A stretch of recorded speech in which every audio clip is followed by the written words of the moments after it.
In villages scattered across the mountainous regions of Sardinia, the coastal stretches of Nicoya, and the ancient olive groves of Salento, one pattern stands out among the world's centenarians.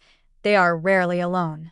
Their days are interwoven with shared meals, communal rituals, multi-generational households, and long conversations with neighbors who have known them for decades. These relationships are not incidental to their health. They may be central to it. Growing research in the biology of connection reveals that social bonds are not only emotionally nourishing but deeply physiological in their impact, shaping everything from stress resilience to immune function, and possibly even influencing gene expression linked to longevity. At the neurochemical level, social connection modulates one of the body's most fundamental survival systems, the stress response. When people feel isolated or unsupported, the hypothalamic pituitary adrenal (HPA) axis is chronically activated, leading to elevated levels of cortisol, the stress hormone that, over time, contributes to inflammation, cardiovascular risk, and cognitive decline. But in those with strong social networks, studies show significantly lower baseline cortisol levels and faster recovery after stressful events. Oxytocin, a neuropeptide released during social bonding through physical touch, eye contact, or emotional closeness, acts as a natural antagonist to cortisol. It calms the sympathetic nervous system, lowers blood pressure, and promotes feelings of trust and safety, all of which are biologically protective across the lifespan. Loneliness, by contrast, has been shown to be as damaging to health as smoking 15 cigarettes a day. It increases risk for depression, anxiety, dementia, and even early mortality. But the inverse is equally true. People embedded in supportive relationships tend to live longer and experience lower incidence of age-related diseases. Among centenarians, this isn't just a matter of social preference. It's a lifestyle pattern reinforced by cultural norms. In Sardinia, male centenarians often maintain active friendships well into their 90s. In Okinawa, the concept of moai, a lifelong social group offering mutual support, is introduced from early childhood and continues into old age.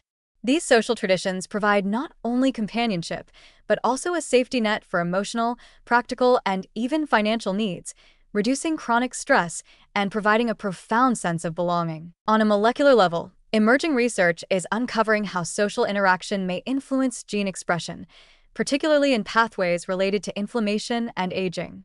The field of social genomics explores how social experiences, including loneliness or connectedness, can turn on or turn off certain genes.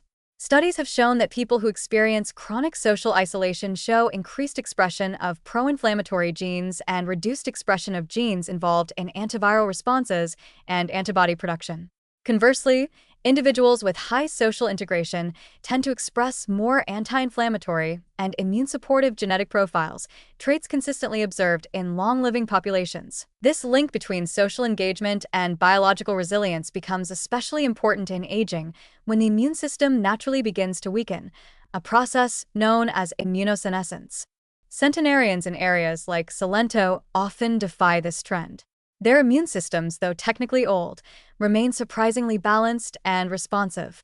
It is plausible that their social lifestyles contribute to this by modulating inflammatory signaling and preserving adaptive immune function.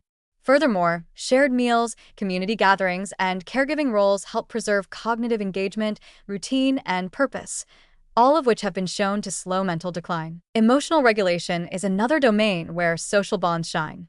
Aging brings inevitable loss of loved ones, of roles, of physical capabilities. Yet centenarians who remain socially active tend to maintain higher levels of optimism, resilience, and emotional stability. These psychological traits are strongly linked to lower neuroticism and better health outcomes. Having someone to talk to, laugh with, or simply sit beside can buffer emotional stress and reframe the challenges of aging into opportunities for connection and gratitude. Importantly, social connection does not need to be large in scale to be effective. It is the quality, not the quantity, of relationships that matters most. A few emotionally reliable, empathetic relationships can have a greater physiological benefit than dozens of superficial interactions. Even simple, daily rituals like having morning coffee with a neighbor or evening phone calls with family can regulate nervous system activity and foster feelings of security and contentment. As scientific tools grow more sophisticated, From gene expression analysis to longitudinal stress biomarker studies, the message remains consistent with the wisdom of the world's longest living communities. Humans are biologically wired for connection. Our health doesn't exist in isolation. It's constantly shaped by the people around us. In an age increasingly defined by digital communication and fragmented living, the science of social bonds offers a compelling reminder. Connection isn't just a comfort.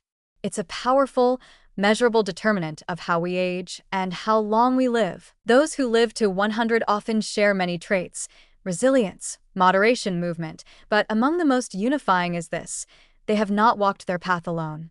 Their lives have been stitched together by family, friends, and community, creating a network of protection not only against illness, but against the slow drift of aging itself. In that sense, the true secret to longevity may lie not in the blood, but in the bonds we form and keep.